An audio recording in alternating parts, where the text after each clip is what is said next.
ಆತ್ಮೀಯ ಬಂಧುಗಳೇ, ಶ್ರೀಮದ್ ಭಗವದ್ಗೀತೆ ತತ್ವ ವಿವೇಚನೆ ಟೀಕಾ ಅಧ್ಯಾಯ 4 ಜ್ಞಾನಕರ್ಮ ಸನ್ಯಾಸ ಯೋಗ. ಇದರಿಂದ ಇವತ್ತು 11ನೇ ಶ್ಲೋಕವನ್ನು ತಿಳ್ಕೊಳ್ಳೋಣ. ಶ್ಲೋಕ 11. ಯೇ ಯಥಾಮಾಂ ಪ್ರಪದ್ಯಂತೆ ತಾಂಸ್ತಥೈವ ಭಜಾಮ್ಯಹಂ ಮಮ ವರ್ತ್ಮಾನುವರ್ತಂತೆ ಮನುಷ್ಯ ಪಾರ್ಥ ಸರ್ವಶಃ. ಅನುವಾದ: ಹೇ ಅರ್ಜುನ, ಯಾವ ಭಕ್ತರು ನನ್ನನ್ನು ಯಾವ ಭಾವದಿಂದ ಭಜಿಸುತ್ತಾರೋ ಅವರನ್ನು ನಾನೂ ಕೂಡ ಅದೇ ಭಾವದಿಂದ ಭಜಿಸುತ್ತೇನೆ.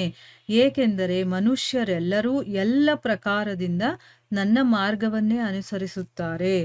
ಇದು ಶ್ಲೋಕ ಮತ್ತು ಅದರ ಅನುವಾದ. ಈಗ ಇದನ್ನು ಅರ್ಥ ಮಾಡ್ಕೊಳ್ಳೋದಕ್ಕೆ ಪ್ರಯತ್ನ ಮಾಡೋಣ. ಹಿಂದಿನ ಶ್ಲೋಕದಲ್ಲಿ ಭಗವಂತ ತನ್ನ ಜನ್ಮ ಮತ್ತು ಕರ್ಮಗಳನ್ನು ದಿವ್ಯ ಅಂತ ಯಾರು ತಿಳ್ಕೊಳ್ತಾರೋ ಆ ಅನನ್ಯ ಪ್ರೇಮಿ ಭಕ್ತರಿಗೆ ನನ್ನ ಪ್ರಾಪ್ತಿ ಆಗುತ್ತೆ ಅಂತ ಹೇಳ್ತಾನಲ್ವಾ. ಈಗ ಅದರ ಬಗ್ಗೆ ನಮಗೇನನ್ಸುತ್ತೆ?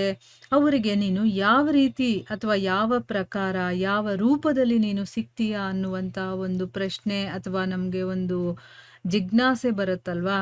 ಅದಕ್ಕೆ ಭಗವಂತ ಈ ರೀತಿ ಅವ್ರ ಮನಸ್ಸಿಗೆ ಬರಬಹುದು ಅಂತ ಅವನೇ ಯೋಚನೆ ಮಾಡಿ ಅದಕ್ಕೂ ಈಗ ಉತ್ತರ ಕೊಟ್ಬಿಡ್ತಾ ಇದ್ದಾನೆ. ಅರ್ಜುನ ಈ ರೀತಿ ಯೋಚನೆ ಮಾಡ್ಬೋದು ಅಂತಂದ್ಬಿಟ್ಟು ಇಲ್ಲಿ ಅರ್ಜುನ ಅಂತಂದರೆ ನಾವೆಲ್ಲರೂ ಅಂತ ತಿಳ್ಕೊಬೇಕು. ನಮಗೂ ಈ ರೀತಿ ಪ್ರಶ್ನೆ ಬರಬಹುದು. ನಾನು ಸಿಗ್ತೀನಿ ಅಂತ ಹೇಳಿದ್ದಾನೆ, ಆದರೆ ಯಾವ ರೀತಿ ಸಿಗ್ತಾನೆ, ಯಾವ ರೂಪದಲ್ಲಿ ಸಿಗ್ತಾನೆ ಅನ್ನುವಂಥ ಪ್ರಶ್ನೆ ಬರುತ್ತಲ್ಲ. ಅದಕ್ಕೆ ಈ ಒಂದು ಶ್ಲೋಕದಲ್ಲಿ ಭಗವಂತ ಉತ್ತರ ಕೊಡ್ತಾ ಇದ್ದಾನೆ. ಏನು ಹೇಳ್ತಾನೆ? ಹೇ ಅರ್ಜುನ, ಯಾವ ಭಕ್ತರು ನನ್ನನ್ನು ಯಾವ ಭಾವದಿಂದ ಭಜಿಸ್ತಾರೋ ಅವರನ್ನು ನಾನೂ ಕೂಡ ಅದೇ ಭಾವದಿಂದ ಭಜಿಸ್ತೀನಿ. ಯಾಕೆ ಅಂತಂದರೆ ಮನುಷ್ಯರೆಲ್ಲರೂ ಕೂಡ ಎಲ್ಲ ರೀತಿಯಲ್ಲೂ ಕೂಡ ನನ್ನ ಮಾರ್ಗವನ್ನೇ ಅನುಸರಣೆ ಮಾಡ್ತಾ ಇರ್ತಾರೆ ಅಂತಂದ್ಬಿಟ್ಟು ಹೇಳ್ತಾನೆ. ಈಗ ನಾವು ಯಾವ ಭಾವ ಇಟ್ಕೊಂಡು ಯಾವ ರೂಪ ಇಷ್ಟನೋ ನಮಗೆ ಆ ರೀತಿ ನಾವು ಅವನನ್ನು ಭಜಿಸ್ತಾ ಇರ್ತೀವಲ್ವಾ, ಅವನು ಕೂಡ ನಮ್ಮನ್ನು ಅದೇ ರೀತಿ ಭಜಿಸ್ತಾ ಇರ್ತಾನೆ ಅನ್ನೋದು ಇದರ ಅರ್ಥ. ಈಗ ಪ್ರಶ್ನೆ ಏನು ಅಂತ ತಿಳ್ಕೊಳ್ಳೋಣ.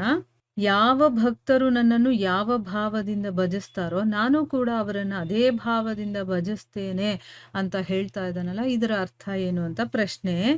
ಇದಕ್ಕೆ ಉತ್ತರ ಏನು ಅಂತಂದರೆ, ಇದರಿಂದ ಭಗವಂತ ನನ್ನ ಭಕ್ತರ ಭಜನೆಯ ಪ್ರಕಾರಗಳು ಬೇರೆ ಬೇರೆ ಇರುತ್ತೆ ಅನ್ನೋದನ್ನು ಹೇಳ್ತಾ ಇದ್ದಾನೆ. ಅಥವಾ ಆ ಒಂದು ಭಾವವನ್ನು ತೋರಿಸೋದಕ್ಕೆ ಈ ರೀತಿ ಹೇಳ್ತಾ ಇದ್ದಾನೆ. ಅಂದರೆ ಎಲ್ಲರೂ ಒಂದೇ ರೀತಿ ಭಜಿಸೋದಕ್ಕಾಗೋದಿಲ್ಲ. ಒಬ್ಬೊಬ್ಬರ ಭಜನೆ ಅಥವಾ ಅವರು ನನ್ನನ್ನು ಪ್ರೀತಿಸುವಂಥ ರೀತಿ ಅದೆಲ್ಲವೂ ಕೂಡ ಬೇರೆ ಬೇರೆ ಆಗಿರುತ್ತೆ. ತಮ್ಮ ತಮ್ಮ ಭಾವನೆಗಳಿಗನುಸಾರವಾಗಿ ಭಕ್ತರು ನನ್ನನ್ನು ಬೇರೆ ಬೇರೆ ರೂಪಗಳಲ್ಲಿ ಇಷ್ಟಪಡ್ತಾರೆ. ಮತ್ತು ತಮ್ಮ ತಮ್ಮ ಮಾನ್ಯತೆ ಹಾಗೆ ತಾವು ಹೇಗೆ ಅಂದ್ಕೊಂಡಿರ್ತಾರೋ ಆ ರೀತಿ ತಮಗೆ ಹೇಗಿಷ್ಟನೋ ಆ ರೀತಿ ನನ್ನ ಭಜನೆ ಮತ್ತು ಸ್ಮರಣೆಯನ್ನು ಕೂಡ ಮಾಡ್ತಾ ಇರ್ತಾರೆ.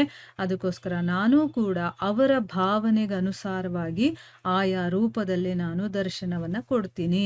ಈಗ ನನಗೆ ಕೃಷ್ಣನ ರೂಪ ಇಷ್ಟ ಅಂತಂದಾಗ ನಾನು ಅವನನ್ನು ಆ ಭಾವದಲ್ಲಿ ಒಂದು ಪ್ರೀತಿಯ ಭಾವದಲ್ಲಿ ನಾನು ಕೃಷ್ಣನನ್ನು ಭಜಿಸ್ತಾ ಇದ್ದಾಗ ಭಗವಂತ ನನಗೆ ಕೃಷ್ಣನ ರೂಪದಲ್ಲೇ ಪ್ರತ್ಯಕ್ಷನಾಗ್ತಾನೆ. ಅದನ್ನ ಹೇಳ್ತಾ ಇರೋದು. ಶ್ರೀ ವಿಷ್ಣು ರೂಪದ ಉಪಾಸನೆ ಮಾಡುವಂಥವ್ರಿಗೆ ಶ್ರೀ ವಿಷ್ಣುವಿನ ರೂಪದಲ್ಲಿ, ಶ್ರೀರಾಮ ರೂಪದ ಉಪಾಸನೆ ಮಾಡುವಂಥವರಿಗೆ ಶ್ರೀರಾಮ ರೂಪದಲ್ಲಿ, ಶ್ರೀ ಕೃಷ್ಣ ರೂಪದ ಉಪಾಸನೆ ಮಾಡುವಂಥವರಿಗೆ ಕೃಷ್ಣನ ರೂಪದಲ್ಲಿ, ಶ್ರೀ ಶಿವನ ರೂಪದಲ್ಲಿ ಉಪಾಸನೆ ಮಾಡುವಂಥವರಿಗೆ ಶ್ರೀ ಶಿವನ ರೂಪದಲ್ಲಿ, ದೇವಿ ಉಪಾಸನೆ ಮಾಡುವಂಥವರಿಗೆ ದೇವಿ ರೂಪದಲ್ಲಿ, ಮತ್ತು ನಿರಾಕಾರ ಸರ್ವವ್ಯಾಪಿ ರೂಪದ ಉಪಾಸನೆ ಮಾಡುವಂಥವರಿಗೆ ನಿರಾಕಾರ ಸರ್ವವ್ಯಾಪಿ ರೂಪದಲ್ಲಿ ನಾನು ಸಿಗ್ತೀನಿ. ಇದೇ ರೀತಿ ಯಾರು ಮತ್ಸ್ಯ, ಕೂರ್ಮ, ನರಸಿಂಹ, ವಾಮನ ಇನ್ನು ಬೇಕಾದಷ್ಟು ಬೇರೆ ಬೇರೆ ರೂಪಗಳ ಉಪಾಸನೆಯನ್ನು ಮಾಡ್ತಾರೋ ಅವರಿಗೆ ಆಯಾ ರೂಪಗಳಲ್ಲಿ ನಾನು ದರ್ಶನವನ್ನು ಕೊಟ್ಟು ಅವರನ್ನು ಉದ್ಧಾರ ಮಾಡ್ತೀನಿ.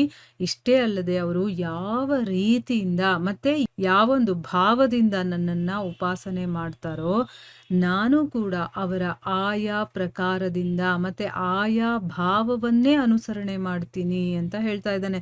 ನೋಡಿದ್ರ, ಇವಾಗ ನಮಗೆ ಭಗವಂತ ಸಿಗಲಿಲ್ಲ ಅಥವಾ ನಮಗೆ ಕಾಣಿಸ್ತಾ ಇಲ್ಲ ಅಂತಂದರೆ ಅದಕ್ಕೆ ಕಾರಣ ನಾವೇನೆ. ನಾವು ಎಷ್ಟರ ಮಟ್ಟಿಗೆ ಅವನಿಗೆ ಭಜಿಸ್ತೀವಿ, ಯಾವ ರೀತಿ ಭಜಿಸ್ತೀವೋ ಆ ರೀತಿನೇ ನಮಗೆ ಕಾಣಿಸ್ತಾನೆ. ನಾವು ಭಜಿಸ್ತಾ ಇಲ್ಲ, ಅದಕ್ಕೆ ನಮಗೆ ಕಾಣಿಸ್ತಾ ಇಲ್ಲ. ನಾವು ಅದನ್ನು ಭಜನೆ ಅಂದ್ಕೊಂಡಿದ್ದೀವಿ, ಆಯಿತಾ. ಆದರೆ ನಾವು ಭಜಿಸ್ತಾ ಇಲ್ಲ ನಿಜವಾಗ್ಲೂ. ಇಲ್ಲಾಂದರೆ ನಮಗೆ ಭಗವಂತ ಕಾಣಿಸ್ಬೇಕಿತ್ತು. ಅಲ್ವಾ? ನಾವು ಭಜಿಸ್ತಾ ಇಲ್ಲದೆ ಇರೋದ್ರಿಂದ ನಮಗೂ ಕಾಣಿಸ್ತಾ ಇಲ್ಲ. ಯಾವಾಗ ನಮ್ಮನ್ನ ನಾವು ಕಂಪ್ಲೀಟ್ ಆಗಿ ಅವನಿಗೆ ಶರಣಾಗತಿ ಆಗಿ ನಾವು ಭಜನೆ ಮಾಡ್ತೀವೋ, ಆಗ ನಾವು ಯಾವ ರೂಪದಲ್ಲಿ ಬೇಕೋ ಆ ರೂಪದಲ್ಲಿ ನಮ್ಮ ಮುಂದೆ ಬರ್ತಾನೆ. ಈಗ ಪ್ರಹ್ಲಾದ ಮಹಾರಾಜನಿಗೆ ನರಸಿಂಹ ರೂಪದಲ್ಲಿ ಬಂದು ಕಂಬದಲ್ಲಿ ದರ್ಶನವನ್ನ ಕೊಡ್ಲಿಲ್ವಾ? ಅದೇ ರೀತಿ ಸೊ ಇಲ್ಲಿ ಭಗವಂತ ಏನು ಹೇಳ್ತಾನೆ, ನನ್ನನ್ನು ಯಾವ ಭಾವದಲ್ಲಿ ಅವ್ರು ಉಪಾಸನೆ ಮಾಡ್ತಾರೋ ನಾನು ಕೂಡ ಆ ಭಾವನೆಯನ್ನ ಅನುಸರಣೆ ಮಾಡ್ತೀನಿ ಅಷ್ಟೇನೆ. ಅವ್ರ ಭಾವ ಹೇಗಿರುತ್ತೋ ಹಾಗೆ ನಾನು ಅವ್ರ ಮುಂದೆ ಕಾಣಿಸ್ಕೊಳ್ತೀನಿ. ಯಾರು ನನ್ನ ಚಿಂತನೆಯನ್ನ ಮಾಡ್ತಾ ಇರ್ತಾರೋ ನಾನೂ ಕೂಡ ಅವರ ಚಿಂತನೆಯನ್ನ ಮಾಡ್ತಾ ಇರ್ತೀನಿ. ಯಾರು ನನಗೋಸ್ಕರ ವ್ಯಾಕುಲರಾಗಿರ್ತಾರೋ, ಅಯ್ಯೋ ನನಗೆ ಭಗವಂತ ಸಿಗ್ಲಿಲ್ವಲ್ಲ ಅಂತ ವ್ಯಾಕುಲತೆಯಲ್ಲಿರ್ತಾರೋ ಅವ್ರಿಗೋಸ್ಕರ ನಾನು ಕೂಡ ವ್ಯಾಕುಲನಾಗ್ತೀನಿ.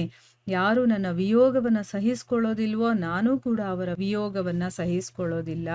ನೋಡಿ, ಈ ಎಲ್ಲಾ ಭಾವಗಳೇನಿದೆಯೋ ಇದನ್ನೆಲ್ಲ ನಾವು ಭಕ್ತರ ಒಂದು ಜೀವನ ಚರಿತ್ರೆಗಳಲ್ಲಿ ನೋಡಿರ್ತೀವಿ. ಭಕ್ತರು ಹೇಗೆ ಒದ್ದಾಡ್ತಾ ಇರ್ತಾರೋ ಭಗವಂತನ ಸೇವೆ ಮಾಡೋದಕ್ಕೆ, ಭಗವಂತನೂ ಕೂಡ ಭಕ್ತರ ಸೇವೆ ಮಾಡೋದಕ್ಕೆ ಒದ್ದಾಡ್ತಾ ಇರ್ತಾನೆ. ಸಮಯವನ್ನ ಕಾಯ್ತಾ ಇರ್ತಾನೆ. ಯಾವಾಗ ನನಗೆ ಸಮಯ ಸಂದರ್ಭ ಸಿಗುತ್ತೋ ಆಗ ನನ್ನ ಭಕ್ತನ ಸೇವೆ ಮಾಡಬೇಕು ಅಂತ. ಭಕ್ತ ಕುಂಬಾರದಲ್ಲಿ ಈ ಒಂದು ಘಟನೆಯನ್ನ ನಾವು ನೋಡಬಹುದು. ಭಗವಂತ ಬಂದು ಅವ್ರ ಮನೆಯಲ್ಲಿ ಸೇವೆ ಮಾಡ್ತಾನೆ ಅಲ್ವಾ? ಹೇಗೆ ನಾವು ಅವನನ್ನು ಭಜಿಸ್ತೀವೋ ಆ ರೀತಿ ಅವನು ಕೂಡ ನಮ್ಮನ್ನು ಭಜಿಸ್ತಾನೆ. ಹೇಗೆ ನಾವು ಅವನಿಗೆ ನಮ್ಮ ಸರ್ವಸ್ವವನ್ನು ಅರ್ಪಿಸ್ಬಿಡ್ತೀವೋ ಅವನು ಕೂಡ ತನ್ನ ಸರ್ವಸ್ವವನ್ನು ಕೂಡ ಅರ್ಪಿಸ್ಬಿಡ್ತಾನೆ.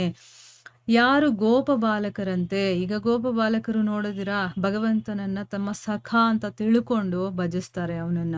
ಅದೇ ರೀತಿ ನಾನು ಕೂಡ ಅವರ ಜೊತೆ ಒಬ್ಬ ಮಿತ್ರನ ಹಾಗೇನೆ ವ್ಯವಹಾರ ಮಾಡ್ತೀನಿ. ಯಾರು ನನ್ನನ್ನ ನಂದ ಮಹಾರಾಜ ಮತ್ತೆ ಯಶೋದೆ ಹೇಗೆ ನನ್ನನ್ನ ಮಗ ಅಂತ ತಿಳ್ಕೊಂಡು ಭಜನೆ ಮಾಡ್ತಾರೋ ಅವ್ರ ಜೊತೆ ನಾನು ಕೂಡ ಮಗನ ಹಾಗೇನೆ ವರ್ತನೆ ಮಾಡಿ ಅವರಿಗೆ ಶ್ರೇಯಸ್ಸನ್ನ ಮಾಡ್ತೀನಿ. ಇದೇ ರೀತಿ ರುಕ್ಮಿಣಿಯ ಹಾಗೆ ಪತಿ ಅಂತ ತಿಳ್ಕೊಂಡು ಭಜಿಸ್ತಾರಲ್ಲ ಅಂಥವರಿಗೆ ನಾನು ಪತಿ ಹಾಗೇನೆ. ಮತ್ತೆ ಹನುಮಂತನ ಹಾಗೆ ಒಡೆಯ ಅಂತ ತಿಳ್ಕೊಂಡು, ಈಗ ರಾಮನನ್ನ ಹನುಮಂತ ಒಡೆಯ, ನಾನು ಸೇವಕ ಅಂತ ತಿಳ್ಕೊಂಡಿರ್ತಾನಲ್ವಾ, ಆ ರೀತಿ ತಿಳ್ಕೊಂಡು ಯಾರು ಭಜಿಸ್ತಾರೋ ಅವರಿಗೆ ನಾನು ಒಡೆಯನ ಹಾಗೇನೆ ಕಾಣಿಸ್ಕೊಳ್ತೀನಿ. ಮತ್ತೆ ಗೋಪಿಕೆಯರ ಹಾಗೆ ಮಾಧುರ್ಯ ಭಾವದಿಂದ ಯಾರು ನನ್ನನ್ನ ಭಜಿಸ್ತಾರೋ ಅವರ ಜೊತೆಗೆ ನಾನು ಪ್ರಿಯತಮನ ಹಾಗೆ ವರ್ತಿಸಿ ಅವರನ್ನ ನಾನು ಉದ್ಧಾರ ಮಾಡಿ ಅವರಿಗೆ ದಿವ್ಯ ಲೀಲಾರಸದ ಅನುಭವವನ್ನ ಕೂಡ ಮಾಡಿಸ್ತೀನಿ ಅಂತನ್ಬಿಟ್ಟು ಇಲ್ಲಿ ಭಗವಂತ ಹೇಳ್ತಾ ಇದ್ದಾನೆ. ಇಲ್ಲಿ ಯಾವ ಭಾವದಿಂದ ಭಜಿಸ್ತಾರೋ ನಾನು ಕೂಡ ಅದೇ ಭಾವದಿಂದ ಭಜಿಸ್ತೀನಿ ಅನ್ನೋದಕ್ಕೆ ಇದೆಲ್ಲ ಅರ್ಥ ಆಯ್ತಾ. ನಾವು ಯಾವ ರೀತಿ ಅವನನ್ನು ಇಷ್ಟಪಡ್ತೀವೋ ಅವನು ಕೂಡ ನಮ್ಮನ್ನು ಅದೇ ರೀತಿ ಇಷ್ಟಪಡ್ತಾನೆ ಅನ್ನೋದು ಇದರ ಅರ್ಥ. ಇಲ್ಲಿಗೆ ನಾವು ನಿಲ್ಲಿಸೋಣ. ಹರೇ ಕೃಷ್ಣ.